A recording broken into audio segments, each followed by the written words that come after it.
the next 200 years after the Aceh attacks, Singapore continues to flounder, but there are still bouts of curiosity and interest. Since the 17th century, the Dutch have been aggressively building their monopoly in the East Indies. In a bid to break the Dutch stronghold, a 38-year-old British officer from the East India Company set sail into the eastern seas on board the Indiana. His name is Stamford Raffles, and he is determined to find that one free port on the seas.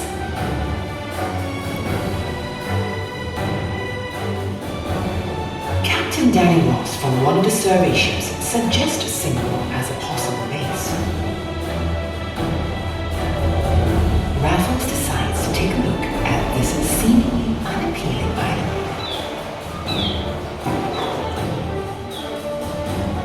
Accompanying Raffles is Major William Farker, who will turn out to be a key player in the events that follow. On 28 January 1819, Raffles and Farker set foot on the island and established ties with Abdullah the Temenggor. Raffles and Farker craft a treaty of friendship and alliance to formalize British presence on the island. The Singapore Treaty is signed on 6 February at an elaborate ceremony appointing Tengku Long as the new Sultan of Singapore and permitting the British to set up a trading post on the island. In 9 days, Raffles and Farker changed the destiny of the region. And the vision Raffles has of Singapore as a great commercial emporium begins to take shape. Over the next 4 years, it will be Farker who shapes the growth of Singapore, from clearing mangrove swamps to constructing aqueducts for water supply to building roads and bridges. He is also credited with ridding the town of rats. Farker's strategy to invite skilled and enterprising tradesmen works, as the Malays and Chinese from Malacca turn up with ducks, chickens, and vegetables to sell. While his efforts to clean up and build a new town win the respect and admiration of the migrant settlers, Farker diverges from Raffles' instructions, leading to an eventual falling out between them. Raffles excludes Farker and sets up a committee to look at a plan for development. This leads to the Jackson Plan, named after Lieutenant Philip Jackson, who organizes the settlement and population along more orderly but segregated lines. With the signing of the Anglo-Dutch Treaty in 1824, the Dutch give up their claims to Singapore. Singapore grows exponentially as a free port. Ships come from near and far, bringing wave upon wave of traders, explorers, and settlers. Singapore becomes a vibrant marketplace with peoples from everywhere. Inhabitants of the Malay world, the Boyanese, Minangkabaus, Javanese, and Bugis arrive alongside the Arabs, Armenians, Jews, South and North Indians, Chinese, Scottish, and the English. In Chinatown, merchants Tan Tock Seng and Sia Yu Chin work alongside Syed Omar Al-Junaid.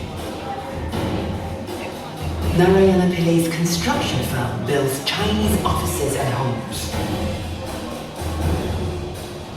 British traders Alexander Guthrie and Edward Brewster work with Chinese and Parsi businessmen, while Tan Kim Cheng, the elder son of Tan Tock Seng, works for Guthrie's firm.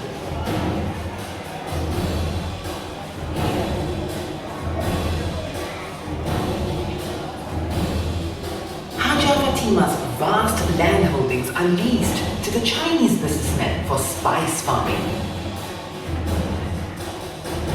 Munshi Abdullah comes from Malacca and is the writer who provides an extensive record of Singapore's early history.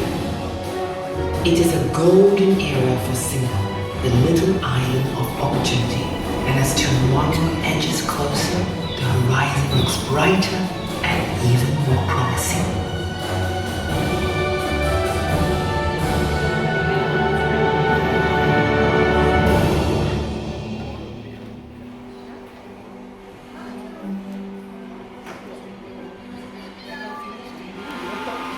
The Blue Diamond.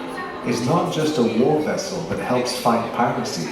She is also a symbol of change. Steam engines lead the way for Singapore's age of industrialization and modernity. And when the Suez Canal opens, everything kicks into high gear. Singapore's links to the world get stronger, and connectivity and communication more important. Newspapers begin to flourish. One outstanding figure is Yunus Abdullah, first editor of the Utusan Melayu and a major champion for Malay education.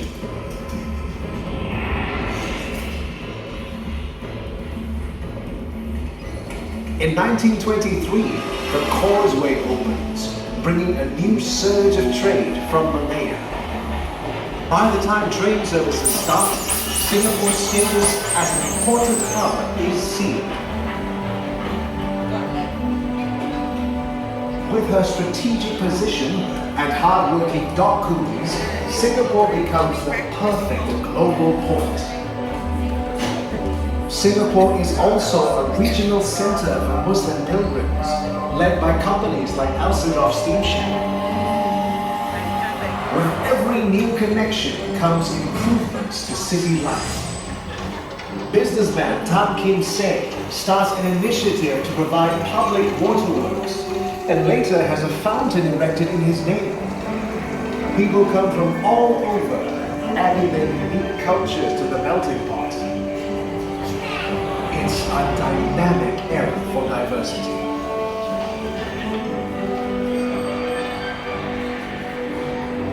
This cosmopolitan city works hard and plays hard. After work, people flock to bars and nightclubs and the seductive amusement parks.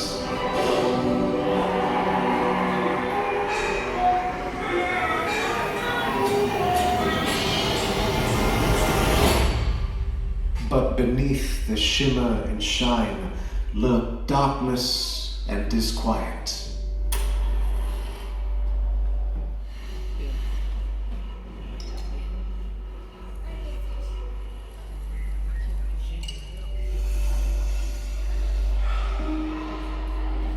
To cope with pains, coolies behind Singapore's success story turn to opium, a trade which the British established and profited from. In a bid to help opium addicts, Dr. Lim Boon Keng, an English-educated Straits Chinese leader, starts a rehabilitation center. But the working classes face other social problems: prostitution, gambling, malnutrition, and poor sanitation, prompting businessman Tan Jiak Kim to open a medical school. Also attempting to improve conditions is William Pickering, protector of the Chinese. But challenges remain. In 1876, a new, safer remittance scheme breaks the Chinese Tauge's monopoly. Seen as colonial profiteering, it sparks violent rioting. In 1915, another deadly event shatters Singapore. Sepoy soldiers being redeployed to Hong Kong worry that they will end up fighting fellow Muslims at the Western Front. Fanning this misinformation, coffee shop owner Qasim Mansour and the German prisoner of war Julius Lauterbach trigger off the 1915 Singapore Mutiny. Accounts record that the week-long mutiny results in 49 deaths, 56 mutineers killed, and 47 others executed.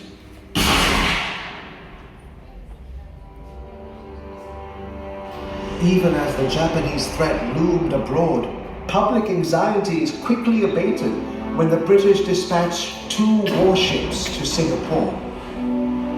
Perhaps there is nothing to worry about.